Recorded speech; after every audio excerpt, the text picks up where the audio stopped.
What's up guys, welcome back to the channel, and today I'm going to build my personal editing PC inside the Jonsbo Mod 5 Mech Warrior 2 case, which I reviewed a very long time back.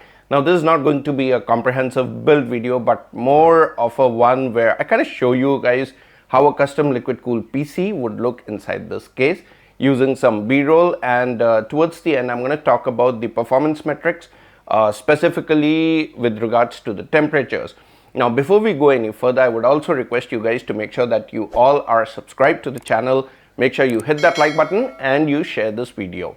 So before I build this PC, let me just introduce you to the core components, and a list of these other components, or a comprehensive list of all these components will be there in the description. So feel free to go and see it as well. So to begin with, we have the CPU, and for that I'm going ahead with the Ryzen9 5950X, a 16-core 32-thread beast which needs no introduction whatsoever. The CPU will be paired to the Asus Crosshair 8 formula motherboard, which has active VRM cooling, or in simple words, has VRM water blocks pre-installed from the factory, which can be connected to the custom liquid loop of this system. Now our motherboard will also house these two 32GB kits of the G-Skill Trident Z Royal memory. These are clocked at 4000 MHz with a cache latency of CL17. Now when we talk about the GPU, I chose the Asus Rog Strix RTX 3090. It's a real powerhouse when it comes to gaming and content creation. Now as far as the storage is concerned, I am still unsure about the capacity that I want to use, as I have a NAS, but I'll definitely be using 2 or 3 NVMe M.2 drives inside the system. Now for the PSU, I chose the Corsair AX1600i, a 1600 watt 80 plus titanium certified power supply capable of delivering 1600 watts, which should be more than enough for this system.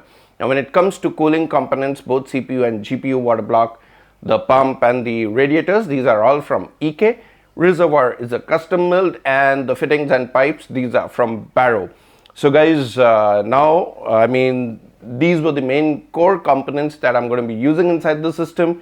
A complete list, as I've just mentioned towards the beginning of this video, would be there in the description. Feel free to go and check that out as well. So I think it's finally time that I put all these parts together and build an awesome monstrous PC. Guys, stay tuned till the end.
Alright guys, there you have it. After a lot of problems and obstacles, I've finally managed to finish this absolutely stunning and gorgeous looking PC. The PC booted into the BIOS the very first time I powered on. However, I kept getting CPU 00 error code once I activated the DOCP profile for the RAM inside the BIOS. I just had to play around with the RAM timings, and now I have the RAMs running stable at 3600 MHz with the cached latency of CL14 instead of the 4000 MHz with the cached latency of CL17. Other than this, I did not have any kinds of issues whatsoever. The temps were really great, idling at around mid to high 30s for the CPU and around 30 for the GPU on stock settings. I ran the Cinebench R23 to see the temps while the CPU was under load, and I got around 24,140 points on stock settings with temps of around high 50s. Now, just to have some fun, I used the Ryzen Master utility and pushed an all-core overclock of 4.6 GHz at 1.26 volts, and I got a Cinebench R23 score of 30,301 points, beating the Threadripper 2990WX, which is 32 core processor, score of 30,054 points.